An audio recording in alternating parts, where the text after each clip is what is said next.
Hi there, I'm Jeff Rappaport. I'm 42 years old and I'm from Morristown, New Jersey, and I live to eat. Let me tell you a little bit about my restaurant experience. I had dreams and aspirations. I'm going to be a chef, I'll be a cook, even a waiter. But these things never happened. I get hired at the local steak and ale. Jeff, we're going to make you a busboy. I show up for my first day, I'm ready to make some tips, some money. What do? I'm on this thing called the Hobart. Yes, I was a dishwasher, and not even a very good one. When am I going to be a busboy? Just keep working hard on those dishes. 8 months later, still a dishwasher. Years later, I ran into that manager, and I said to him, "Can I please be a busboy now?" And he said, "How about I don't make you a busboy, how about I make you a waiter?" I said, "Great, you're going to make me a waiter?" And he said, "Yeah, show up for the first day, here's your busboy uniform." I'm like, "What's going on here?" And he's like, work up to him like, "I think I know this song and dance routine because I've been through it before." So I said, "Oh, no. So there I was, bussing tables. And guess who was never a waiter? Me. I self-published Meta Rules magazine, which is now Meta Rules Radio. In it, I've personally conducted over 100 interviews. I've interviewed everybody from satanic rockers to major movie stars. What stood out differently from the other magazines was my interview style, where I would ask some questions that are probably not the normal questions. Like, for instance, I need to know if every person likes llamas. I like llamas? Do you like llamas? I need to know these things. Also, I very much want to tickle some bellies. I ask everybody, I say, "Can I tickle your belly?" No one's taking me up on it. Please, can I tickle your belly, please? My love of food is basically based on survival. Because when I don't eat, I feel like crap. I mean, I'll go like 45 minutes and I'm friggin' starving. Maria will be looking at me, Maria's my wife, by the way, she'll look at me and she'll be like, "How can you be hungry? You just had a huge breakfast." It doesn't matter. If it's 45 minutes later, I'm hungry. And what happens is, not only do I need the survival, but it's for the other people.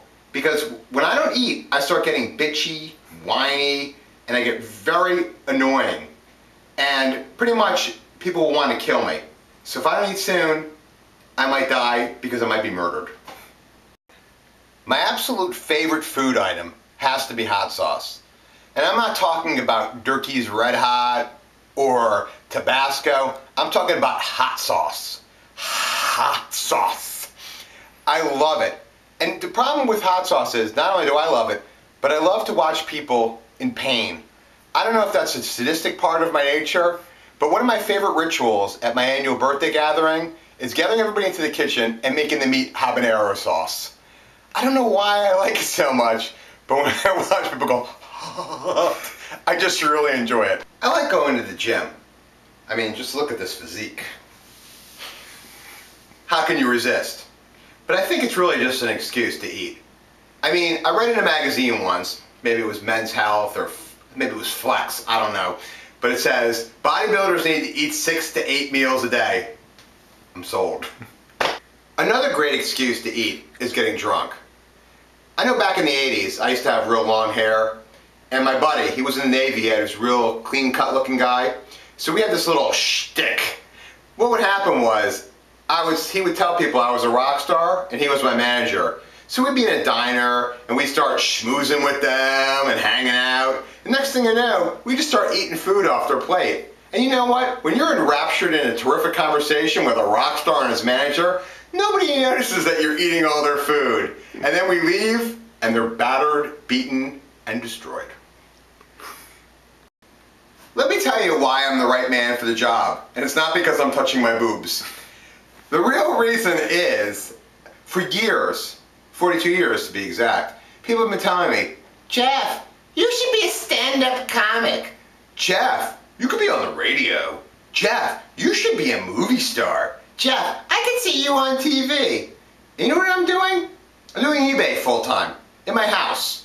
I'm an extrovert, and I'm in my house, and I'm doing eBay. All day long. I'm sitting by myself, doing eBay, all day long.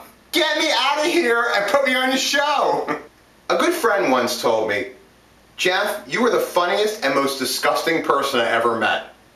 And I thought to myself, who would be a better host for a TV show than the most disgusting person alive? So be sure to set your table for one more, because I'm your food whore.